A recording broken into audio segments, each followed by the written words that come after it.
el virrey Antonio de Mendoza y los códices mexicanos.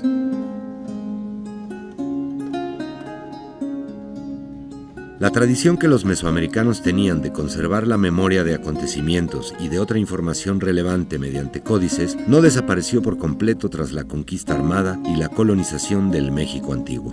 En buena medida, esto se debió al aprecio y al fomento que le brindó a esa manifestación cultural Antonio de Mendoza, quien fue el primer virrey de la Nueva España y la gobernó de 1535 a 1550.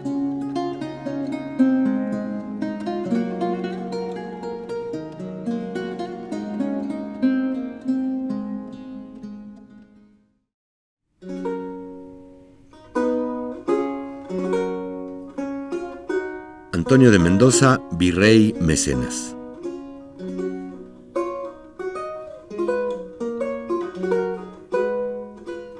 Antonio de Mendoza nació en Granada en 1492, dentro de un linaje de reconocidos mecenas, cuyos auspicios permitieron la creación de importantes obras artísticas en España desde la Edad Media tardía. Este video presenta una serie de fotografías, principalmente de códices, cuyo origen o contenido guardan estrecha relación con el mecenazgo artístico de Mendoza. Entre los mecenas de su familia destaca su bisabuelo Íñigo López de Mendoza, marqués de Santillana, quien mandó pintar el retablo Los Gozos de Santa María para el Hospital de Buitrago. Su tío abuelo, el gran cardenal Pedro González de Mendoza, promovió la adopción del estilo renacentista en la edificación del Colegio Mayor de Santa Cruz, en Valladolid.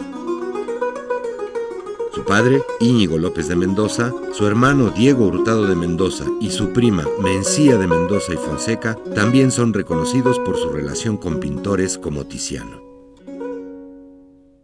Este retrato del gobernante forma parte de la serie de efigies de los virreyes novohispanos, resguardada en el Museo Nacional de Historia, mejor conocido como el Castillo de Chapultepec. Se trata de una obra anónima, pero es posible que el propio Antonio de Mendoza la haya encargado, porque fue muy común entre los miembros de su familia financiar sus propios retratos.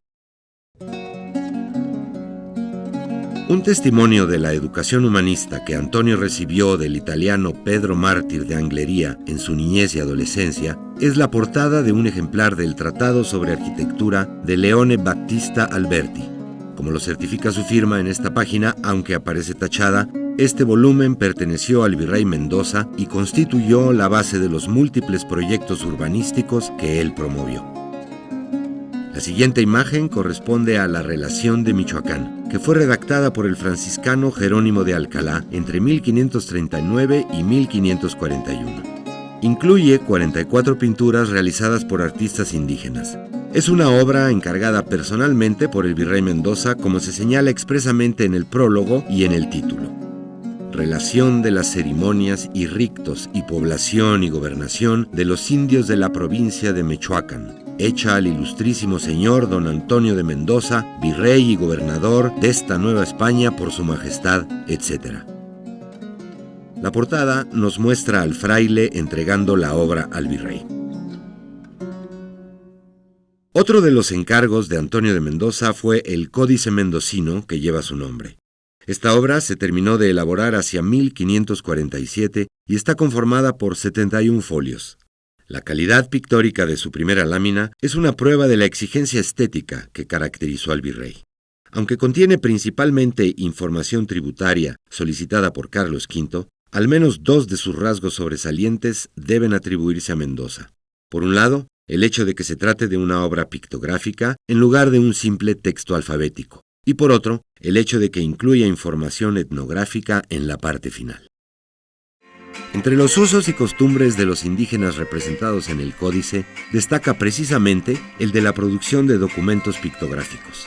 En esta lámina del mendocino, dedicada a la transmisión familiar y generacional de diversos oficios, aparecen dos pintores, llamados en náhuatl Tlacuiloque. Análogamente, la Relación de Michoacán también incluye una autorrepresentación gremial de los caracha, como eran llamados en Tarasco estos artífices. Sobre el Códice Mendocino conviene señalar la correspondencia de una de sus secciones con la matrícula de tributos, elaborada probablemente entre 1520 y 1530, pues al pintar algunas imágenes del mendocino, Hualpuyohualcal utilizó como modelo varias pinturas de la matrícula. En los detalles amplificados de estas fuentes, que representan trajes guerreros, destaca un elemento central. Este simboliza la valentía mediante una silueta estilizada del hígado, llamado en náhuatl Elli. Y el emblema resulta significativo en relación con Antonio de Mendoza, porque pasó a formar parte de su glifo antroponímico.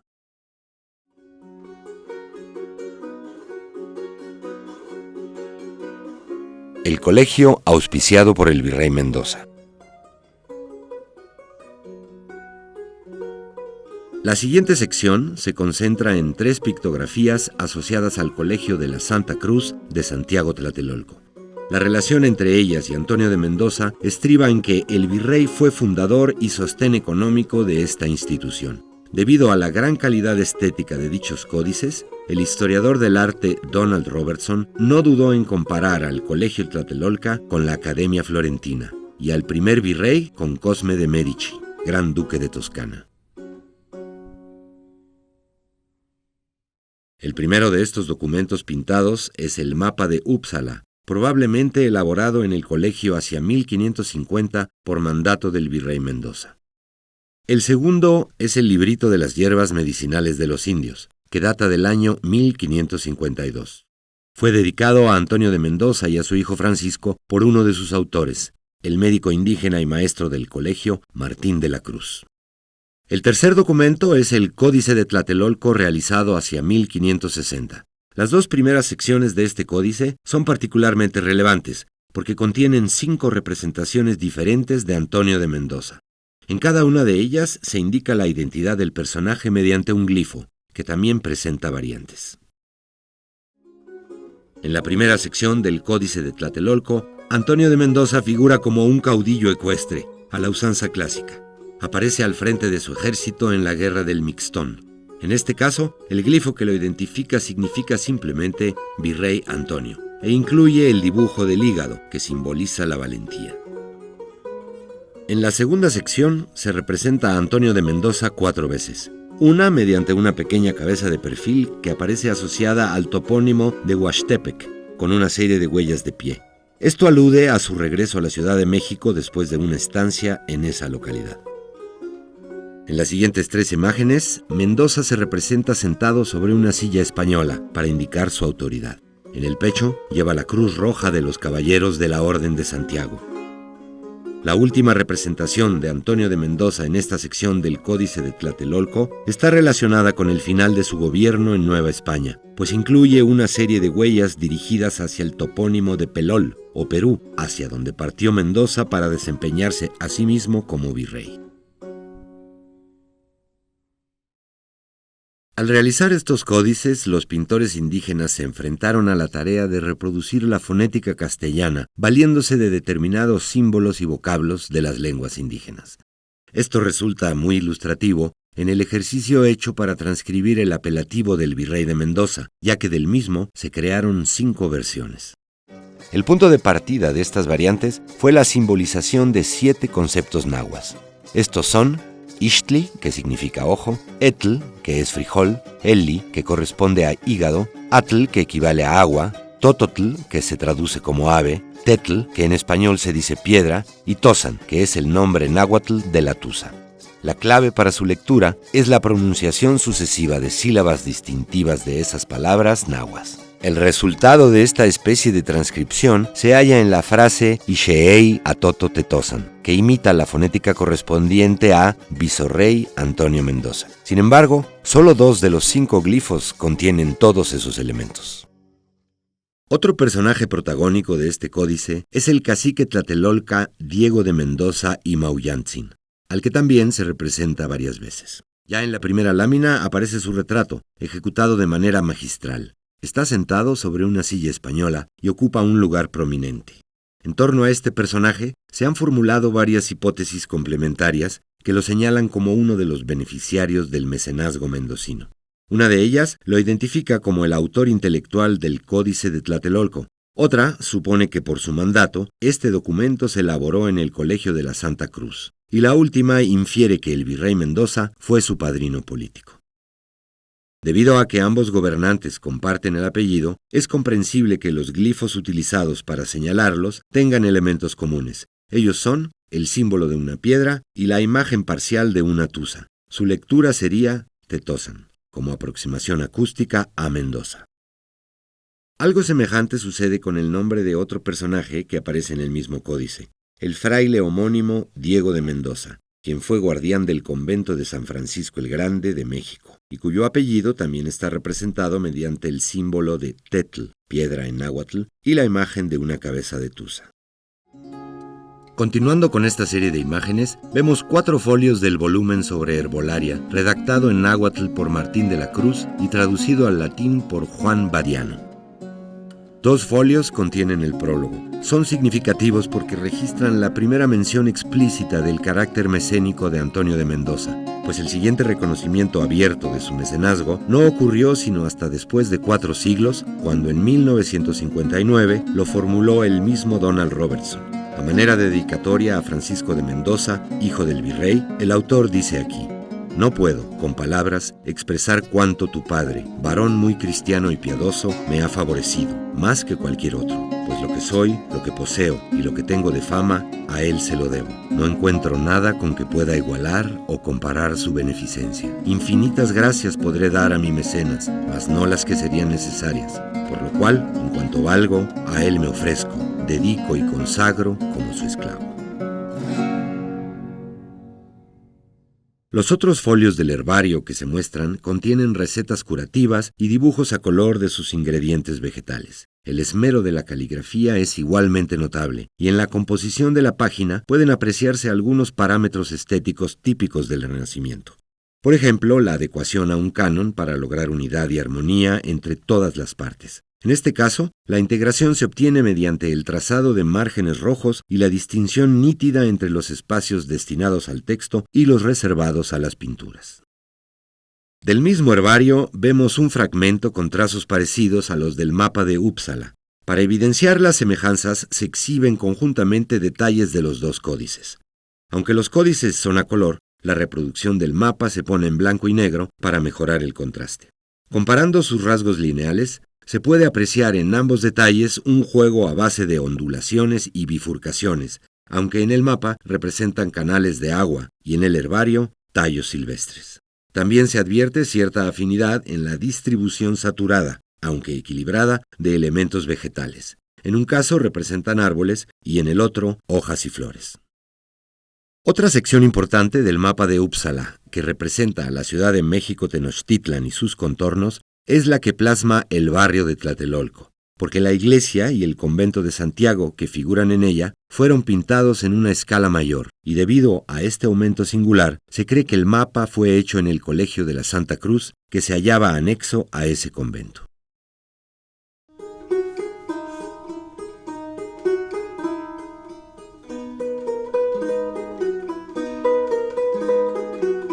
El virrey Mendoza y los códices Techialoyan.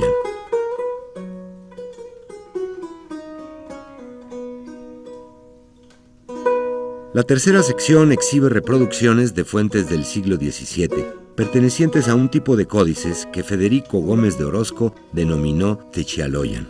En relación con Mendoza, este género documental es importante, porque la tradición pictográfica cobró nuevo aliento a raíz de que muchos indígenas se vieron en la necesidad de legitimar la posesión de sus tierras, y como en general la prueba de esa posesión se remontaba a la repartición territorial que el primer virrey llevó a cabo, su figura y su apellido continuaron estando muy presentes en la memoria colectiva. 2 páginas del Códice de San Antonio Techialoyan ejemplifican esto. Traducida al español, la alusión a este gobernante que se encuentra en esas páginas suena así: y ahora, en este año de su cuenta, de 1534 años, durante el gobierno de nuestro gran señor don Antonio de Mendoza, aquí se nos otorgaron tierras a los dichos pueblos y barrios. Del Códice García Granados, que también es un Techialoyan, se reproducen 2 secciones. En ellas puede verse a los supuestos descendientes de don Diego de Mendoza y Maullantzin, el personaje principal del Códice de Tlatelolco. Pues se sabe que el autor intelectual del Códice García Granados y de muchos otros Techialoyan se llamaba, o se hacía llamar, don Diego García de Mendoza, Austria Moctezuma. Así, mediante estas imágenes, él procuró que su familia fuera reconocida como heredera del cacique Tlatelolca homónimo. Por eso, en estos nopales genealógicos figuran múltiples personajes apellidados Mendoza, que pueden identificarse fácilmente por las glosas que los acompañan.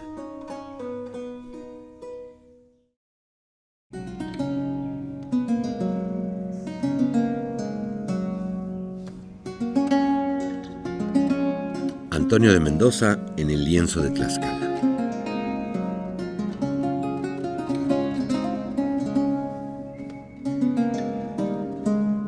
Una sección más de esta serie fotográfica se centra en el lienzo de Tlaxcala, que data del siglo XVI. A pesar de ser un códice perdido, conocemos su contenido gracias a que en diversas épocas fue copiado o mencionado. Los fragmentos de estas copias que mostramos pertenecen a tres fuentes. Una es la relación geográfica llamada Descripción de la ciudad y provincia de Tlaxcala, que fue elaborada por Diego Muñoz Camargo en 1584, y cuyas pinturas o dibujos coinciden en buena medida con las del lienzo de Tlaxcala. Otra es la réplica del lienzo pintada por Juan Manuel Yáñez en 1773. Y la última es la interpretación litográfica de Genaro López que Alfredo Chavero publicó en 1892.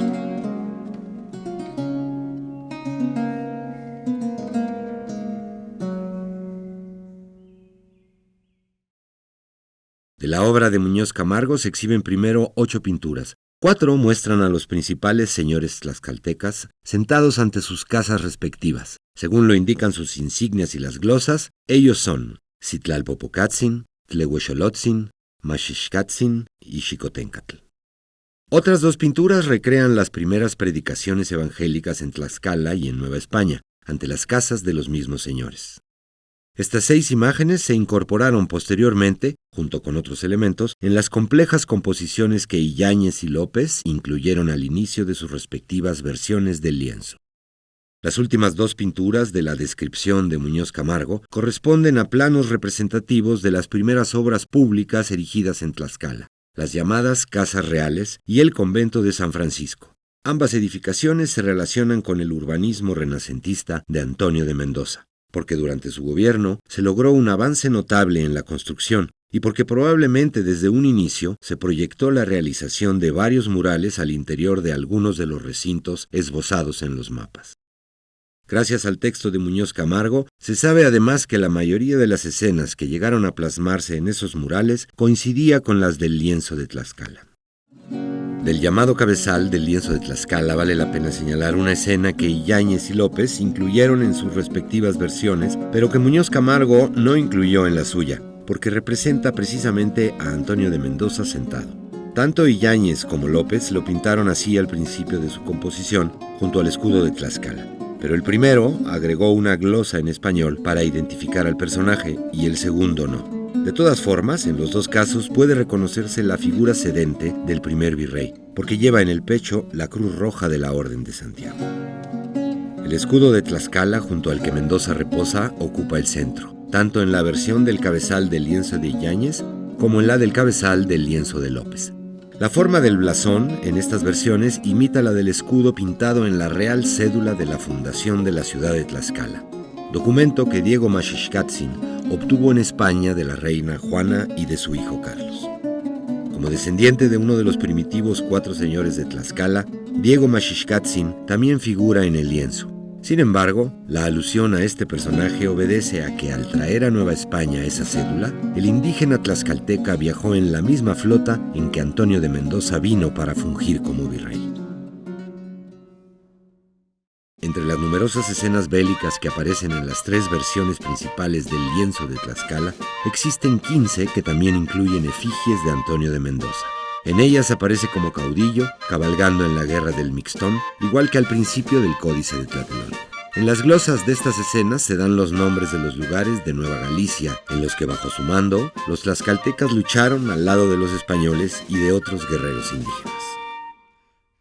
Los sitios mencionados son, en primer lugar, Xochipilan, topónimo que significa lugar de Xochipili, dios de las flores. Le sigue Apanzolco, que puede significar en el río de las codornices o en los canales viejos. Continúa Xonacatlán, que significa lugar de cebollas. Luego está Tlaltenampan, que significa en la muralla de tierra. En las escenas referentes a este sitio aparece Antonio de Mendoza revestido con armadura.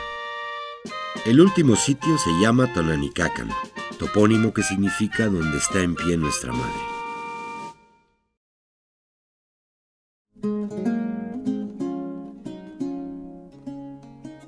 Otros códices asociados al virrey Mendoza.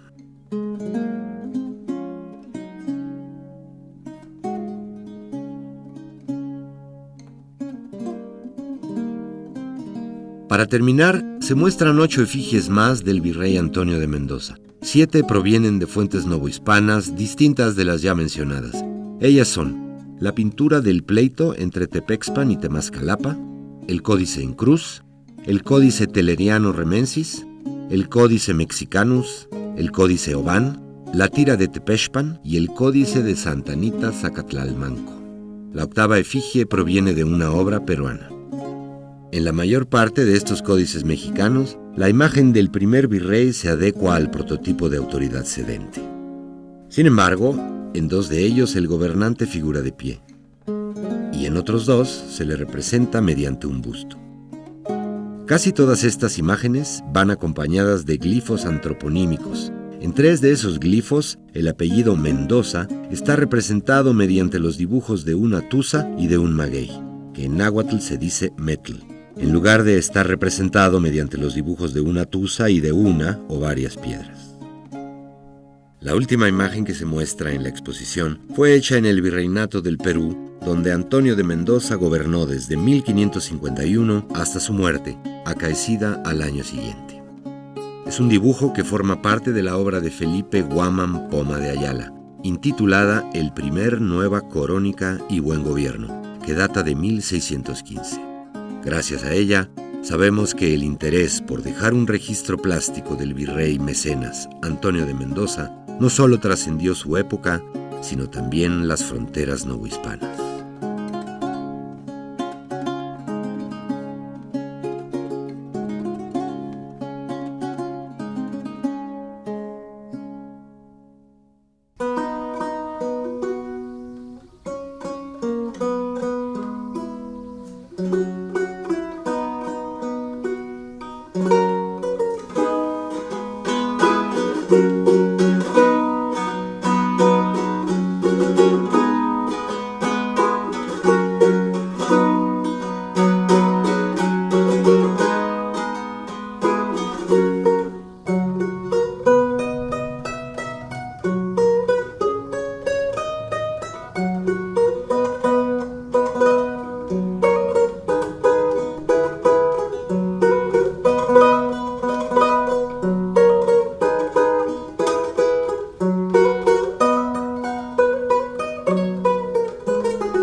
Gobierno de México.